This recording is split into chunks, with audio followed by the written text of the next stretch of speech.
రాజన్న సిరిసిల్ల జిల్లా వేములవాడ శ్రీ రాజరాజేశ్వర స్వామి దేవస్థానంలోని record room లో ఉండాల్సిన కోడె టికెట్ల బుకింగ్స్ ఆలయ ఓపెన్ స్లాబ్ పైన మెయిన్ బుకింగ్ పందిళ్లపైన ప్రత్యక్షమయ్యాయి. రసీదు బుక్కులు ఒరిజినల్ వేనా? అయితే ఇక్కడ ఎందుకు ప్రత్యక్షమయ్యాయని పలువురు ప్రశ్నిస్తున్నారు. గతంలో ఆలయ కోడె టికెట్లను ఓ ఆలయ ఉద్యోగి ఏకంగా ప్రింటింగ్ చేసి అమ్మిన ఉదంతం బయటపడింది. ఇలాంటి ఘటనలు ఆలయ అధికారులు నిర్లక్ష్యమే కారణమని భక్తులు ఆరోపిస్తున్నారు. ఈ ఘటనపై పూర్తి స్థాయి విచారణ జరిపి బాధ్యులపై చర్యలు తీసుకోవాలని, విజిలెన్స్ ఎంక్వైరీ చేయాలని విశ్వ హిందూ పరిషత్ నాయకులు డిమాండ్ చేస్తున్నారు.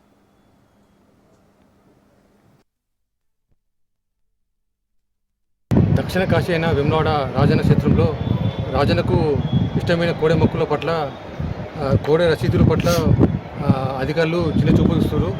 ఈ కోడె టికెట్లు ఇచ్చిన తర్వాత, భక్తులకు ఇచ్చిన తర్వాత ఈ రసీదు బుక్లు చిత్తబుట్లో వాడేసారు. ఈ అధికారులు సొంతంగా గుర్తించారా లేకపోతే ఇవి దేవస్థానం సంబంధించినయా అనేది పూర్తి వివరాలు తెలియాలి. ఎందుకంటే ఈ రికార్డులో ఉండాల్సిన రసీదు బుక్లను చెత్తబుట్టలో వాడడం పట్ల, నిర్లక్ష్యంగా వాడడం పట్ల అనుమానాలు వ్యక్తమవుతున్నాయి. దీనిపై విజిలెన్స్ విచారణ చేపట్టాలని చెప్పి విశ్వ హిందూ పరిషత్ తరఫున డిమాండ్ చేస్తుంది.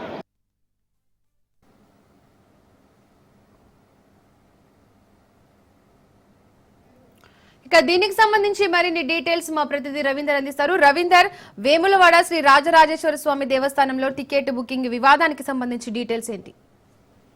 దీపిక, వేములవాడ రాజరాజేశ్వర స్వామి ఆలయంలో అయితే కంపల్సరీ ప్రతి సోమవారంతో పాటు ప్రతి శనివారం కూడా ఒకవైపు కోడెల టికెట్లు ఇస్తారు. అధికంగా ఇవ్వడంతో కూడా జనాభా ఎక్కువ వస్తారు. స్వామివారిని దర్శించుకోవడానికి భక్తులు అధికంగా వస్తారు. కాబట్టి కోడెల టికెట్లు అనేటి దాదాపు గతంలో కూడా వాళ్ళు వేరేగా ప్రింట్ చేసి అక్కడ వచ్చిన భక్తులకు కూడా సేల్ చేసినట్టుగా ఒకవైపు గతంలో కూడా ప్రూఫ్ కావడం జరిగింది. ఈసారి కూడా చూసుకుంటే దాదాపు అయితే వేములవాడకు సంబంధించిన లడ్డూల కౌంటర్ పైన ఒకవైపు తాడ్పత్రుల పైన కూడా పడవేసిన పరిస్థితి.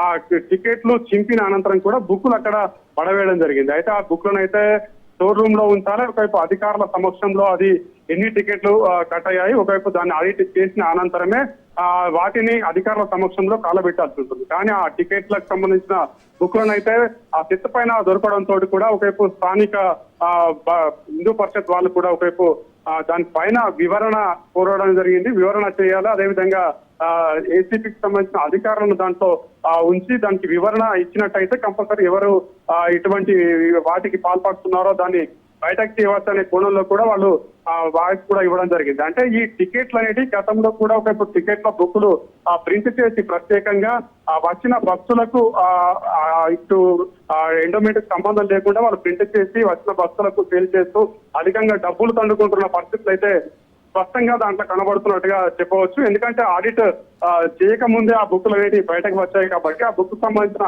ఆడిట్ మరి జరిగిందా, జరిగితే మరి వాళ్ళు చెత్త పైన ఎందుకు పడవేయడం జరిగింది, చెత్త పైన పడవేయాల్సిన అవసరం ఏమవుతుంది అంటే ఇది కంపల్సరీ ఆడిట్ జరగకుండా ఆ బుక్లు దానిపైన అంటే అక్రమంగా దాన్ని ప్రింట్ చేసి ఒకవైపు వచ్చిన భక్తులకు సేల్ చేసి అక్కడ పడవేసినట్టుగా స్పష్టంగా కనబడుతుంది. దీనిపైన విజిలెన్స్ సంబంధించిన శాఖ అధికారులు దాంట్లో ఎంటర్ అయ్యి దానికి సంబంధించిన మొత్తం డీటెయిల్స్ అయితే తీసినట్టయితే కంపల్సరీ దాన్ని బయటపడే అవకాశం ఉంటుంది. లేదంటే కంపల్సరీ ఇటువంటి అక్రమాలు అయితే గతంలో చోటు మళ్ళీ అదే విధంగా జరుగుతాయి. ఎందుకంటే టెంపుల్ ఆదాయం ఉంటుంది కాబట్టి తీసుకెళ్లి చర్యలు తీసుకోవాలని కూడా అక్కడ విశ్వ హిందూ పరిషత్ కోరుతున్నారు. వచ్చిన భక్తులు కూడా కోరుతున్న పరిస్థితి అయితే కనబడుతుందని చెప్పవచ్చు.